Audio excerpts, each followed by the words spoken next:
It almost goes without saying that the inner workings of the SCP Foundation are kept secret from the general population.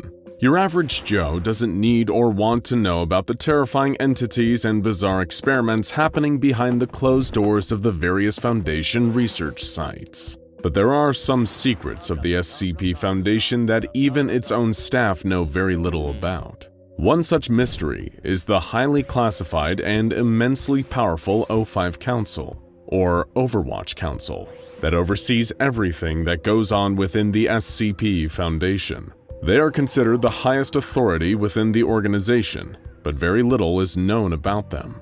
In fact, according to one official report in the SCP Foundation archives, the O5 Council does not exist at all. Stick with me here. There are decades of reports concerning the Council. There is a wealth of historical evidence pointing to their existence and influence, but they do not definitively exist. At least they don't right now. Take a deep breath, try and untangle the knots we just tied in your brain, sit back, and listen. This is the story of SCP-001, the O5 Council itself. In 1965, SCP Foundation Administrator William Cohen was preparing to leave his position. To prepare his successor, H.V. Oleander, Administrator Cohen drafted a series of letters intended to pass on important and highly guarded knowledge to the man who would take his place. In the letter, Administrator Cohen explained that he was retiring early for a specific reason, writing, "A dark clings to my mind, sticking to every neuron and slowing my every thought. In truth, I am unwell."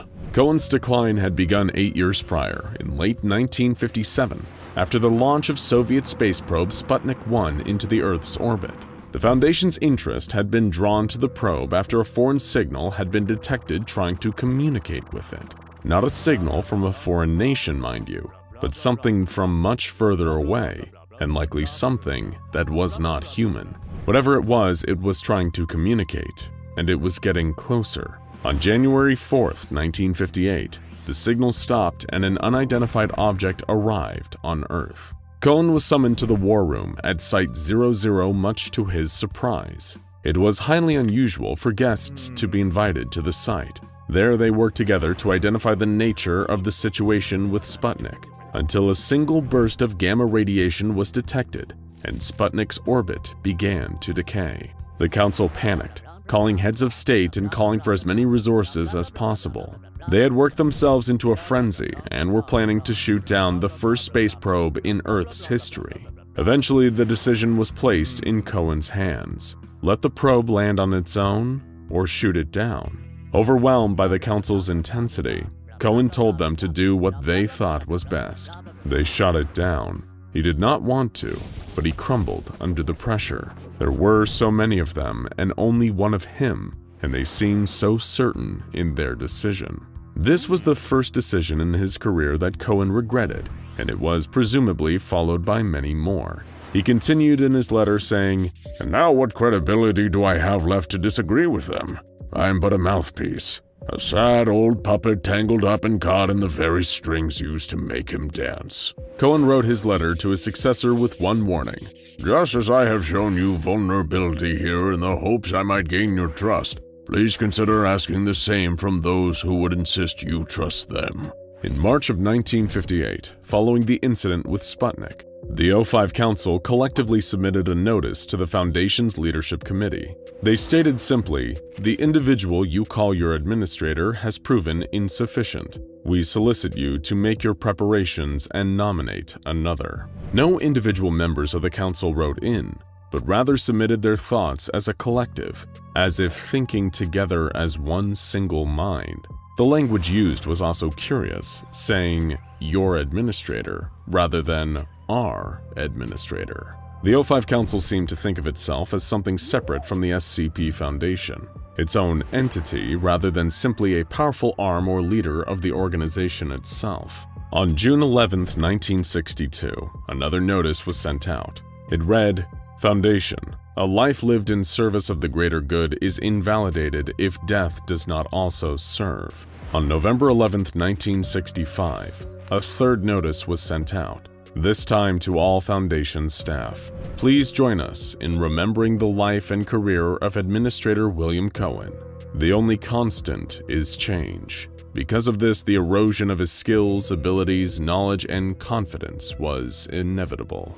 Administrator H.V. Oleander took over the position for many years after Cohen's demise. In 1988, he prepared to step down and drafted a letter to his successor, Natalia Ellingbrook. Like Cohen before him, Oleander tried his best to explain where he went wrong, in the hope that she might do better. Oleander began the letter. "I used to have such an ego. This job, this life, and the burdens that surround it crush and squeeze you until all you have left is what they force you to keep.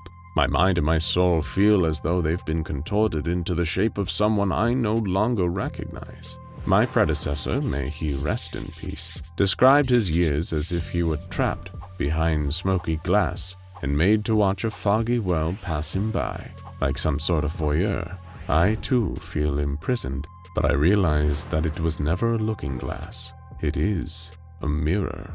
The events detailed in the letter began in November of 1985, after a powerful storm had ripped through New England and caused severe damage to Site 31's power grid. During the power outage, a multi-stage containment breach occurred and an unnamed infovore escaped from the facility. The entity was lost until March of 1986, when it was detected in a government facility in Warsaw, Poland. Determined to make up for his previous failure, Oleander organized a mission to bring the entity back into custody. His team tracked it down and was prepared to apprehend the entity's host, when the O5 Council expressed concern that this behavior might cause an international incident and intervened. The Council made the decision to reach out to local and international governments in Poland, allowing the entity to escape to Pripyat, Ukraine. Oleander and the Council went head-to-head on this, pushing and pulling and becoming increasingly aggressive on either side. Oleander could not make up his mind about what to do, listen to the Council, or trust his own gut. On April 26, 1986, his indecision resulted in a nuclear disaster in Soviet territory. Not only that, but the entity still evaded containment. The mission was a complete failure. The O5 Council submitted a report on the incident stating, "We recommended that the healing process commence by first assigning blame. The collective good would be served by purging liability. And we would have helped. Anyone would have helped. Why deny it?" By now, the pattern has probably become clear to you. The administrator and the council fall into conflict over a difficult decision. Something goes horribly wrong, a new administrator is chosen, the former administrator writes them a letter to prepare them for the heavy demands of the job, and the cycle begins again. As you might expect during those days of her administration, Oleander's replacement, Natalia Ellingbrook, sat down to write a letter of warning to one Michelle Wilkies, who was chosen to replace her. Ellingbrook began her letter. "As you've likely surmised from our few meetings, I walk with a pronounced limp and favor my left leg. How I came to be like this isn't especially interesting, but what it did to me might be of interest to a person in your position. Any man or woman changes when they are exposed to pain. Simply put, it has to go somewhere. If you hold it all within yourself, it may stay contained, but it will surely destroy you when you've had your fill. It festers in all the spaces you let it occupy, warping and scarring what used to be healthy, happy tissue sat beneath. Some people have hobbies, but me, I've always just had my work. I've been ringside for so much pain in my time with the Foundation. My predecessor left me a note, much like I am leaving you, and in it he warned me of the tremendous duty and guilt he hid in order to do his job. Although the slings and arrows of outrageous fortune stung him quite keenly, I assure you I have suffered every bit his equal. The breach at the Olympics in '94, losing control of Site 248 in '96, botched facility transfer of Hong Kong in '97, bombings in Bali in '02, the dispute with the ORIA in the Congo in '03, the GOC ultimatum in '04. She continued. Although I have weathered much, my tenure is up not with the sort of precipitating bang that ousted Oleander, but rather the quiet whimper of stepping away from a battle I no longer wish to fight. I am tired of the council calling a meeting on every decision I try to make, and I'm tired of calling one on every decision they try to make without me. I guess that reasoning is another tribute to the selfish life I have led. My ideal way to say goodbye would have been to simply stop coming in. My desk would have sat empty, emails unread, until one day a courier showed up with my keys and badge. But even here, at the end of my career, the O5 Council insists on refusing to let me be by myself. So tomorrow I will play the part of a dutiful officer resigning her post and walk away from Site-00 with my head held high and those overbearing bastards in the rearview mirror. I pray that your head will never be so bowed as mine has. Administrator Wilkies took her predecessor's words to heart and began her tenure with a new proposal for Project Tethys. The project would include modifications to the Three Gorges Dam facility at the Yangtze River. As part of a containment procedure for Entity 2005-C-ET-011, the Council refused to approve her proposal. Administrator Wilkies insisted that they provide a list of concerns, explaining what their issues with their proposal were. The two argued back and forth over the necessity of a meeting until the Council submitted this note to her. We know how important it is to get off on the right foot. Although this body respects you and the autonomy which you command, we have also seen many come and go. You were chosen from your peers, but they have chosen many others in the past. We remain unconvinced. Before you, Ellingbrook, who spent her whole life pushing others aside so she could lead. She left all others behind. Trees with no roots do not hold to the ground. Before her, Oleander, who wanted so much to be seen as your hero in white. He could no longer live with himself once his clothes were stained, but the sin does not define the saint. Before him, Cohen, who wanted nothing more than to be the one who made the decisions. He collapsed in on himself when there was no easy victory. No man is an island, and a dozen more whose names we have subrogated. You need us.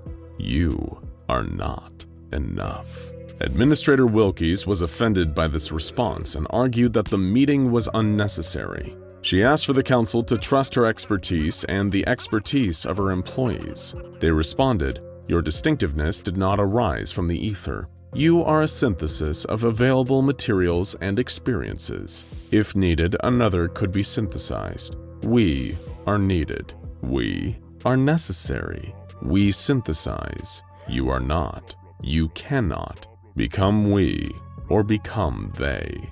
The choice is yours." Administrator Wilkies suddenly understood. The Council was not a part of the Foundation.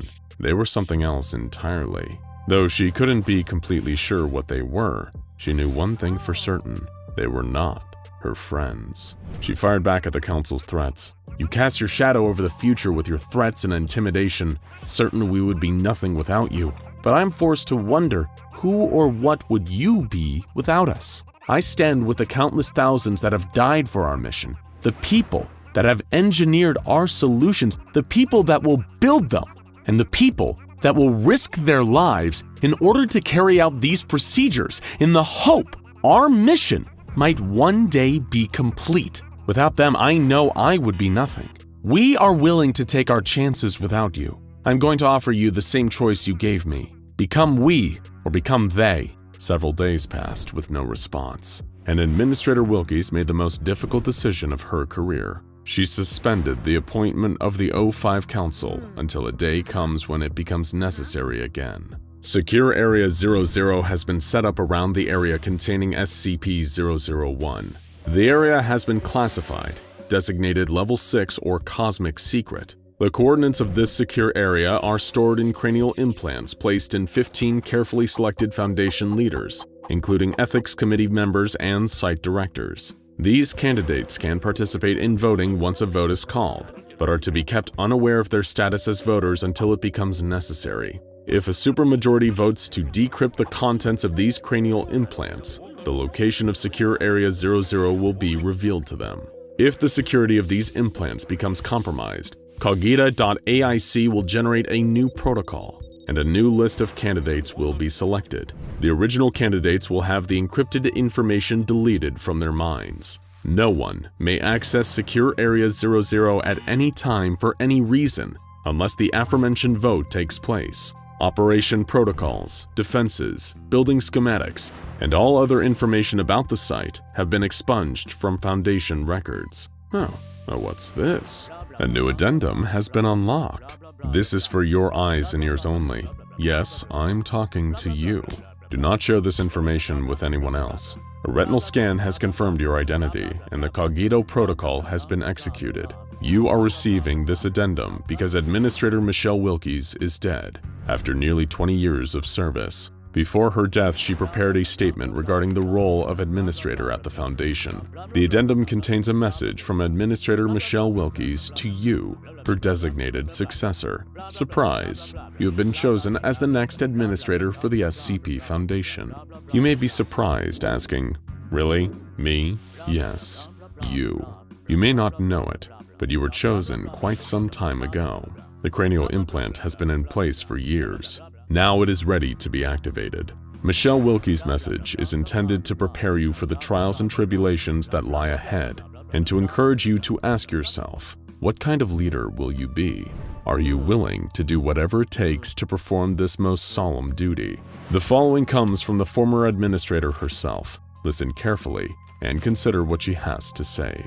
Your future at the Foundation, the fate of your subordinates, and your very legacy may depend on it. Consider now, before fate takes away the luxury of time, what type of person, co-worker, and leader you want to be. Each and every day, one of the administrators before me was challenged in terms both great and small during their tenures, and I was no exception to this pattern. The office you occupy is not about the power and influence you now command, nor is it ever about the unfathomable responsibility you must now shepherd. It is instead about the character, integrity, and vision with which you will meet the test of leadership, and should you prove worthy, surmount it. You and the people you will lead must be asked to undertake tasks no person should ever be asked to carry out. Yet duty and the safety of all mankind demand that you make this sacrifice. For them, for each other. If your resolve should ever falter, know that everyone you lead stands with you.